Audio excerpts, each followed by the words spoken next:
Qui bloque exactement les accords de Washington ou leur matérialisation? C'est en tout cas la question qui continue à se poser à travers même plusieurs interventions. Et pourtant, des avancées sont annoncées sur papier. C'est le cas notamment d'une nouvelle avancée annoncée dans le cadre toujours de la matérialisation des accords de Washington avec Kinshasa qui a finalement présenté son plan de neutralisation des FDLR tel qu'annoncé récemment par les ministres de l'intégration régionale Floribert Anzoulouni. Donc, les deux parties, une nouvelle fois de plus, vont s'asseoir pour essayer d'évaluer le blocage de la matérialisation des accords de Washington, des accords signés avec Pompe il y a encore quelques mois, des accords qui devraient être assortis d'une paix durable à l'est de la République démocratique du Congo ou carrément d'une cessation des hostilités, aussi bien verbales que sur terrain, entre la République démocratique du Congo et le Rwanda. En tout cas, on va essayer un peu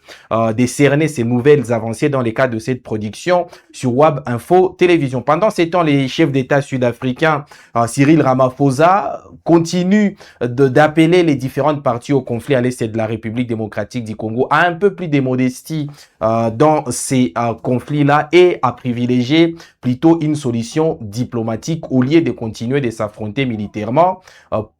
Parce que, selon lui, il n'y a pas de solution militaire à la crise en République démocratique du Congo. Bienvenue donc, mesdames et messieurs, à cette session d'actualité sur Web Info Télévision en ce samedi 15 août 2026. Nous sommes réalisés par Thomas Zawadi.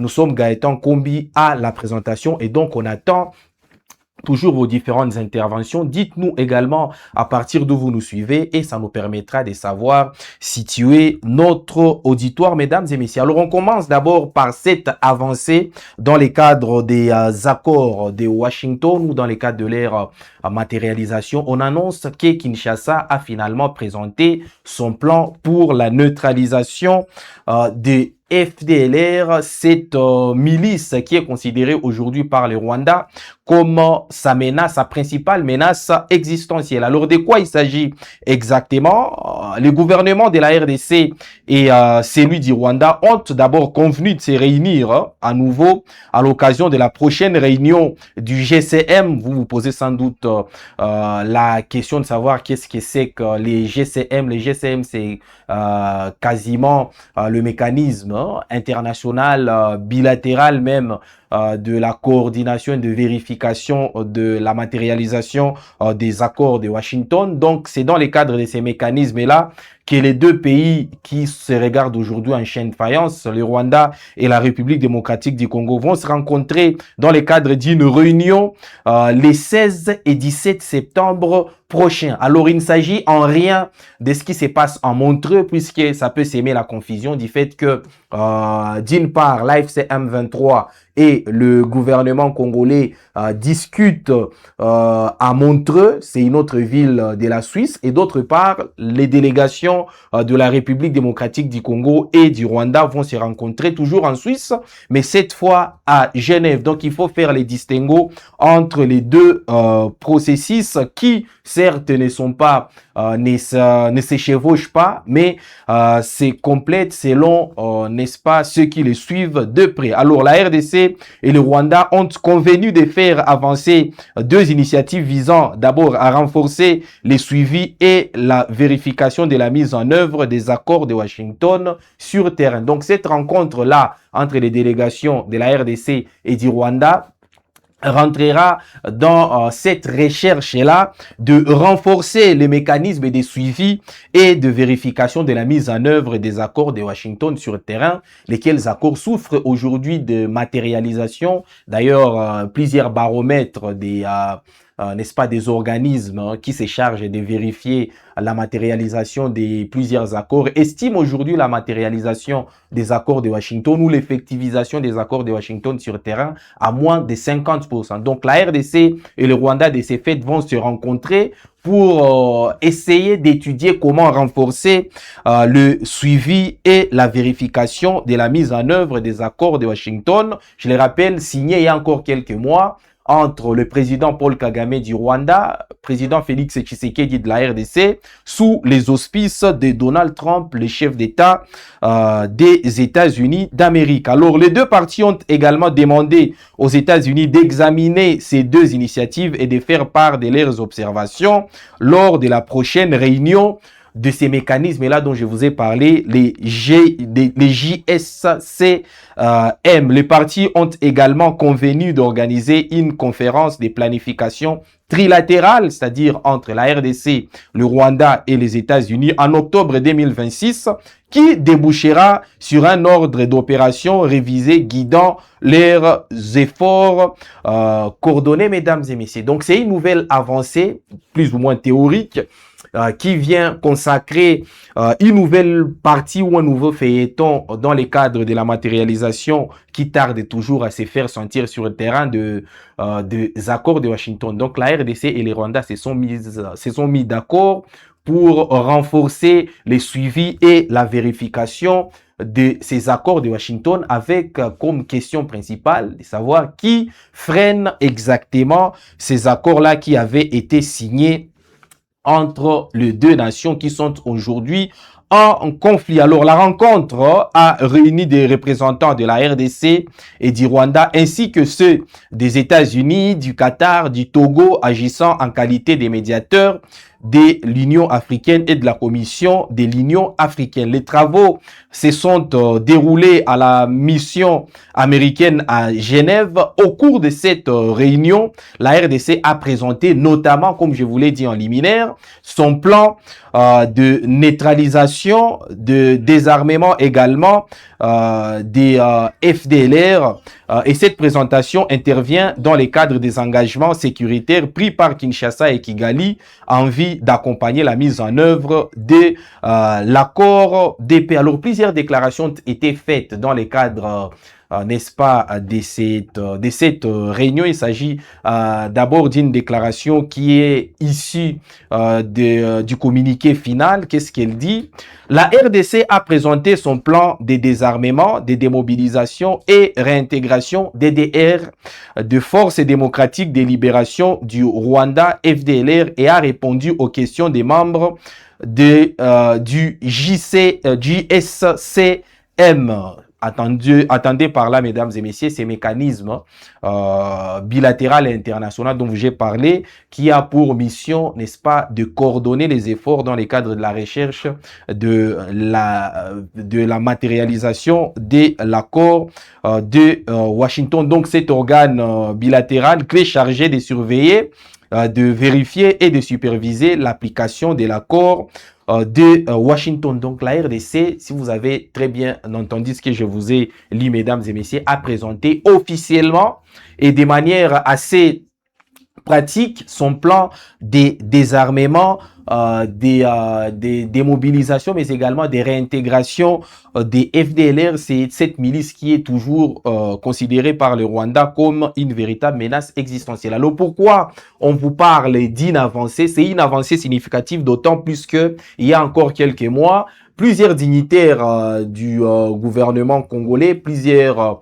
proches du président Félix Tshisekedi estimaient encore, d'ailleurs plusieurs ministres également estimaient que les FDLR n'existaient pas et que ce n'était qu'un petit prétexte du Rwanda pour continuer à exploiter les ressources naturelles de la RDC. Donc attendez par là que par le fait, rien que par le fait pour la RDC d'annoncer les plans de désarmement des FDLR, ça augure une certaine avancée qui, n'est-ce pas, doit être soulignée. Toujours dans la suite de ces communiqués finaux, il est également dit ceci.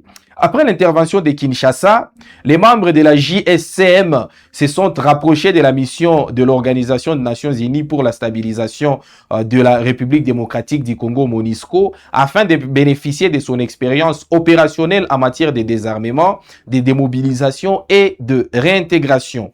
À la suite de cette présentation, le JSCM a tenu une session virtuelle avec la mission de l'Organisation des Nations Unies pour la stabilisation de la RDC, MONUSCO, MONUSCO afin de tirer parti de son expérience opérationnelle en matière de DDR, attendez par là, démobilisation, désarmement et réintégration. Par ailleurs, les gouvernements de la RDC et du Rwanda ont exprimé leur gratitude aux États-Unis, au Qatar, au Togo et à la Commission de l'Union africaine pour leur soutien tout au long du processus de paix. Et selon les communiqués finaux, toujours, les parties ont convenu de se réunir, comme je vous l'ai dit, à nouveau pour la prochaine réunion conjointe du Conseil sécurité de coopération en matière de sécurité JSCM les 16 et 17 septembre prochains à Genève. Nous sommes là en Suisse. Donc, il y a vraiment des avancées théoriques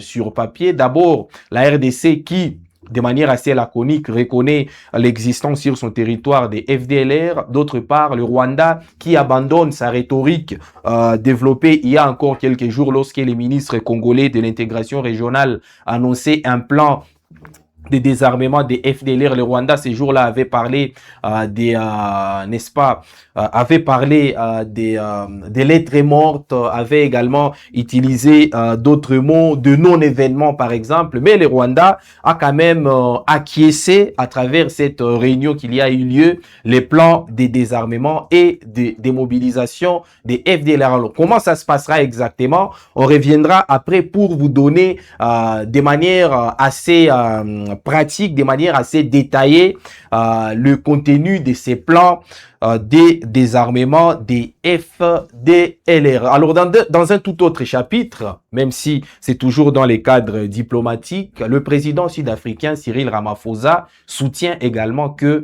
la paix à l'est de la République démocratique du Congo ne peut passer que par la voie diplomatique, c'est-à-dire par la voie du dialogue. Le président sud-africain qui continue de marteler que les conflits en République démocratique du Congo restent les plus préoccupants actuellement en Afrique. C'est quand même des termes très forts. Selon, c'est au cadre de, n'est-ce pas, de la SADC, le conflit en RDC est un conflit et les conflits les plus préoccupants actuellement en Afrique subsaharienne, et donc il faut y accorder une attention soutenue, mesdames et messieurs. Alors il a tenu ses propos en intervenant le vendredi 14 août lors d'une conférence publique organisée à l'université KwaZulu Natal en marge du 46e sommet de la communauté de développement de l'Afrique australe SADC, en présence de plusieurs représentants des États membres. Cyril Ramaphosa a indiqué que la situation dans l'Est de la République démocratique du Congo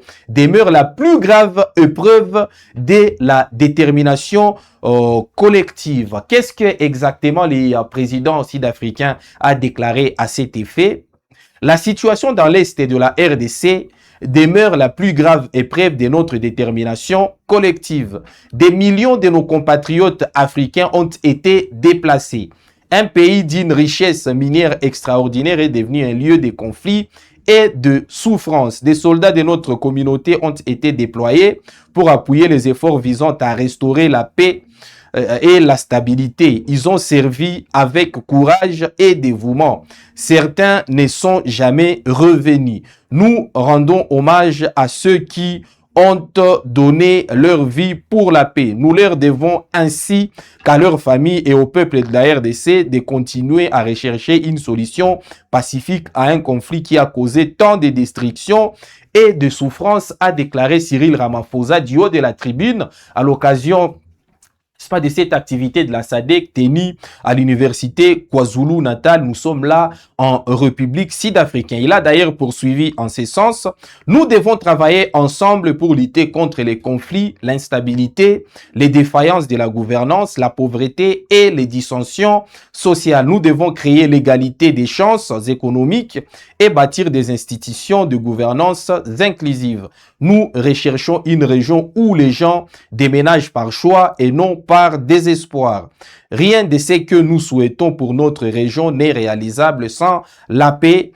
Les investissements ne se font pas sentir en zone de conflit. Les besoins sociaux fondamentaux des populations ne peuvent être satisfaits dans une zone de guerre.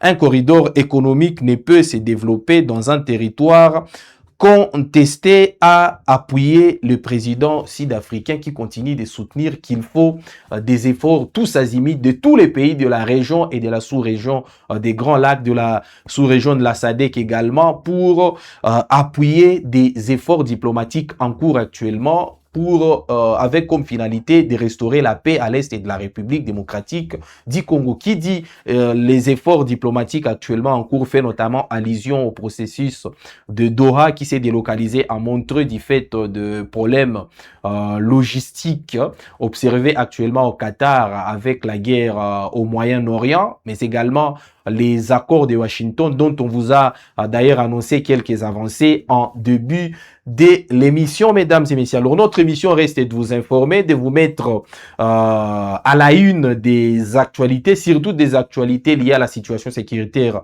à l'est de la République démocratique du Congo. Et donc, nous n'abandonnerons pas cette tâche qui est la nôtre, qui forme d'ailleurs notre devoir, les devoirs de Web Info Télévision, votre télévision de prédilection sur laquelle vous venez chaque fois vous abreuver en actualité, mesdames et messieurs. On se retrouve donc en début de la semaine pour d'autres sessions d'actualité avec toujours le même plaisir.